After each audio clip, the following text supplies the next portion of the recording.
A bit of college sports before we wrap it up. Horns down. Does this offend you? Doesn't offend me. I'm not a Texas fan.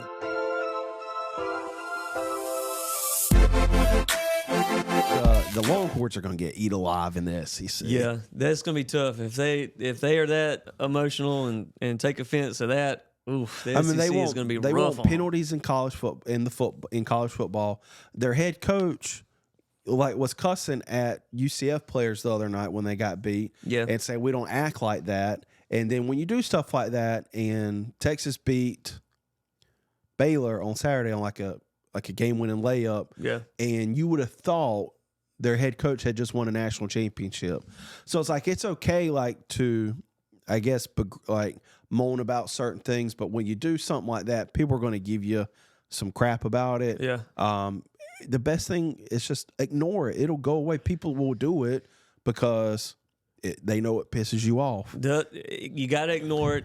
And then if you don't want people to do it, beat them. Yeah. Don't lose. Yeah. Don't play bad. Don't do all of these things. I mean, the SEC, they're going to eat them alive. It's when somebody plays Florida, they literally grill Gator. Right, I yeah. mean, they do all this stuff in any rivalry game. There's always something that happens that the opposing fan base does. Yeah. Yeah.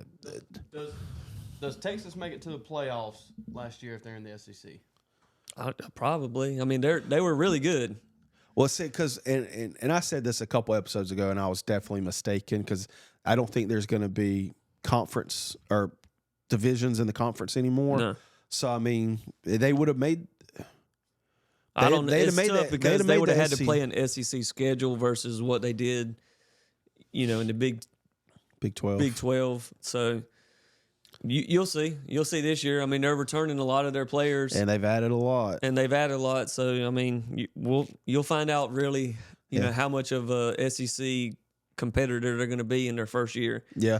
I think that they're transitioning to the SEC at the perfect time to try and compete because, like I said, they're returning players from a playoff run. They're adding a lot, And also Nick Saban's gone. right? Exactly. So, Don't get offended by this. That's stupid. yeah, let it you go. wanna Check out more of our NFL review of the divisional round. Click here. And if you want to check out our preview for conference championships, click here. And if you want to see any more of our content, NFL, college, or anything sports related, make sure that you like, subscribe, and share.